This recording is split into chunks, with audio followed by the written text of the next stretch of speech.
Wow. What a day. I wish this people's audit could be on daily circulation. From hustle to hardship. Now, friends,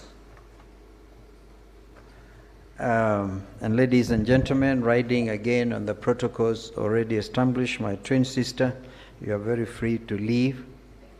I think you should have ended by saying, rather than asking them to give you the responsibility, use the plural, give us. Because we are a team. A very good afternoon. I had come late because I'd asked Dr. Kalonzo, and I'm happy that our speakers have quoted their wonderful remarks. Allow me to place some of these things on record because I consider this so historic, so important, that indeed it is an occasion for both celebration of a combination, as we heard from Brian, of imagination and bravery. Let me begin by thanking Tisha and the Okoa Uchumi campaign. I don't blame Mother, we were in Okoa, Kenya together. We continue to go Okoa, Kenya, but this time we are changing tact. It is liberation time. It is Ukombozi time. We're going beyond Kuokoa to Kukomboa. And all the partners, including our development partners, who have made it today possible. Your presence here speaks to the weight of this moment for our country. I also want to appreciate the speakers who have guided us through the key issues raised in this report. Kalonzo, again, you're there to receive it on me. I can't wait to get a copy and go through it. Their insights remind us that Kenya stands at a crossroads, and the choices we make now will determine the future we hand over to our children. I also want to say, friends, that today is not just another event on the national calendar. It is a moment of collective reflection on the state of our republic. The People's Audit lays bare a reality Kenyans have been feeling for far too long. Something is deeply wrong with how our public finances are being handled. And with the IMF's governance and corruption diagnostic on the horizon, this report is a timely reminder that we must scrutinize ourselves before others do it for us. I therefore commend Tisha, Okoa Uchumi, and all partners behind this effort. You have given the country a factual and varnished picture of what is happening and what must change. This report does not just speak in numbers. It captures the day-to-day struggles of Kenyans whose lives are being shaped and in many cases strained by poor governance. Ladies and gentlemen, our public debt has now surpassed, as we heard from Mheshimiwa Ndindi Nyoro, 12 trillion. 12.5 trillion. That figure is not abstract. It affects families, businesses, counties, and the very foundation of our development agenda. But the real issue is not only the size of the debt, it is how we got here. I want to dare suggest we got here through unquestionable and corrupt decisions, through unnecessary and reckless borrowing, through sheer incompetence, inflated or abandoned projects, and through weakening of the very institutions meant to safeguard the public purse. We've heard of the state capture of parliament. I'm personally so happy to see this wonderful, almost like to call you remnants. The remnant of sit our 13th parliament. Ndindi, so refreshing to hear you. And Karole Omondi, so refreshing to hear you. Even you have dug deep into the history of Safaricom itself. And Kalonzo, you see, if you rise to the occasion as my sister has suggested, you will be able to save this nation and make it different. And you know we are there with you Ndindi Nyoro, I said in Bondo the day before yesterday, I'm just about to speak it out, so at least itoke. It need to so that a country will know. And you're almost there, because the chair of the budget committee, of course I'm not quite sure he's still there, but you've done a good job as member for Kiharu for sure. But now you have to do the extra thing. Bring it out, because then that will torpedo you to the next level. We all know where we have come from. And now we are witnessing a dangerous trend. The rushed sale of attempted sale of critical national infrastructure and strategic assets. Here I'm referring to Safaricom, and we have all heard about Safaricom. The JKI, which we were able to stop in court. Kenya Pipeline, among others, done without transparency, without public participation, and without any regard for the Constitution. Let me say this clearly and without hesitation. This is truly unacceptable. It is unconstitutional, and it will not stand. And we will not allow it to stand. So come out. Some of us are as simple as you see us. When we say it, we say it. And let me also be crystal clear. Countries do not prosper by selling their inheritance. They prosper by protecting it. Kenya will not become the Singapore, quote in quote, imagined by the current regime if that entrepreneurship and rotobotomish continues and is left unchecked. You cannot auction off to yourself what belongs to the people. Singapore was built on order, on discipline, on accountability, and a fierce intolerance for corruption, not the chaos, the carelessness, and the impunity we are witnessing today. I hope that those who are talking about Singapore will have read in some detail the wonderful action, writing by Lee Kuan Yew, the Prime Minister of Singapore, who was there to shape a nation that moved to become what Singapore is today.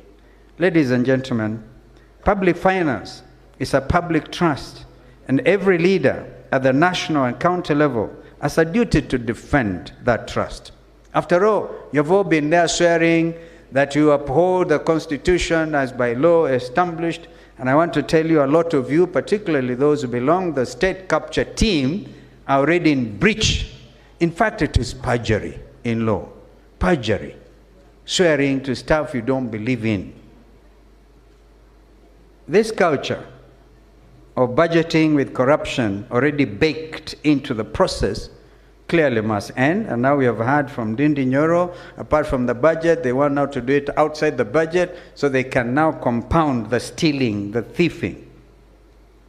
And it will end. And those who have turned budgeting into a personal enrichment scheme will be held to account. That I can promise you in the next administration. We must also push back against the shrinking of civic space. A confident government listens to its people. It does not intimidate them. It does not order for the young ones to be shot on the legs.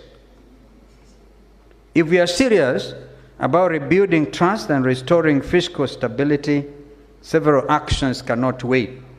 Number one, according to me, a transparent, fair, and people-centered debt restructuring process.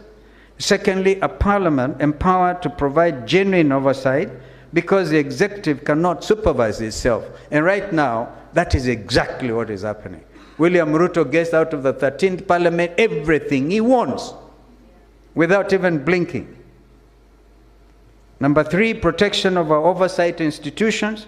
The Auditor General and Controller of Budget have said these are two wonderful ladies that have done this country proud. And of course, I want to add their EACC. And this must be ring-fenced and protected from political interference. Number four, deep reforms in procurement and public investment management to end the cycle of inflated contracts, ghost projects, and the sheer waste. And fifthly, a credible, transparent approach to privatization, one that respects public interest, not a hurried disposal of national assets. These steps are not about politics. They're about Kenya's survival. And with regard to the big problem with the Safaricom, you know, there are times that some of us are also now dealing with Safaricom, being used as an institution that was oppressing Kenyans. That apart. Because if you hear it from the Americans, they say, yeah, we work with Safaricom to work for regional security. We have the problem in the Horn of Africa. Yes. But Safaricom were not supposed to be assisted by those external players only to end up hurting its own citizens. That's a different story. Now, the real story is Safaricom belongs to the people of Kenya. And it cannot just be auction. The share, and Dinde Nyoro, I know that I think I used to read that you're one of the majority shares at Kenya Power and Lighting. You started this practice in year one at university, so you have a lot of experience. But if the Safaricom share is sold at face value or undervalue, we all know there's a big cut, what Carolo Mondi even calls free carry, maybe free carry and that kind of thing. Somebody is about to steal big time. We will stop them. And therefore, Wakili Njiru Ndegwa and the team, we have a team assembled of a team of 100 advocates to move to court and to stop this nonsense about selling without public participation this national asset. Dear friends, as we head towards 2027 general election, I reaffirm my commitment to a Kenya where public money is treated with dignity, transparency guides decision-making, corruption is confronted and not defended, and national assets are safeguarded for future generations. Have we not even heard that we're stealing even from the region? Just imagine we're getting gold from Darfur. That is blood money. We bring it here tonight, a JKI is repackaged, given under rules of origin, it becomes Kenyan gold, exported to the United Arab Emirates, and that is used to fund the war effort in Sudan. Today, the world is carrying at the largest humanitarian crisis, where those Sudanese, some of them, if they are lucky to cross into Chad, right? If they are lucky to, and others starving to death, even getting shot, even in the hospitals. What are we doing as a country? We never used to be this way. We were the custodians of regional peace and security. We are never involved. Over the years that I was the Minister for Foreign Affairs and dealing with bringing peace to the region, the negotiations of the Comprehensive Peace Agreement, which gave rise to the world's newest state, the Republic of South Africa. The problems in Somalia, there are times I even said with the late General I did to make sure that Somalia does not continue becoming a problem, because as long as Somalia in the region is a sick neighbor, we can never be free as a country, because we never choose our neighbors. And we had to work hard. But now we are working hard to inflame those situations, to make the region even a lot more unsafe. Even when we remove the D from IGAD, as it then was, Intergovernmental Authority on Drought and Development, dealing only with Nziges, locusts and things, we converted it to Intergovernmental Authority on Development. We did a lot to anchor this country to be what it is. And the other day I said, even when the late Kofi Annan came and promoted UNEP to become now the fourth headquarters of the United Nations, and some of our friends, remember the Director General of UNEP that time, Elizabeth Dosdewell, taking over from Mustafa Tolba, who founded UNEP, and there was a conspiracy to remove UNEP from Nairobi. Some of us stood strongly, and together with a group of 77 from plus China, we were able to salvage UNEP. Today, Nairobi is a UN headquarters. Today, even this week, I think there's a huge conference taking place in Nairobi. And when that happens, we receive a lot of foreign exchange, or don't we? And we continue to grow this economy. Therefore, Nairobi is important, and so as members of the UN, and that is what we try to really make this country become a very strategic nation in this region, working for world peace and security. Kenya deserves leadership that is steady, honest, and accountable. Our children deserve a country that cannot be bought or sold. But I think the current leadership, they're in a hurry to sell everything, auction everything. But we hold them accountable. They can't do that and get away with it.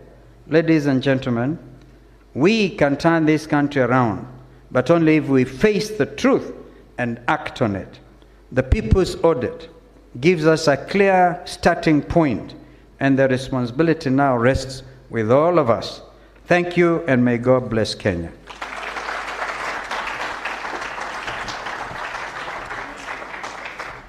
I'm going to invite Sheila to also come and pass the report to Honorable Kalonzo Musyoka before he steps down.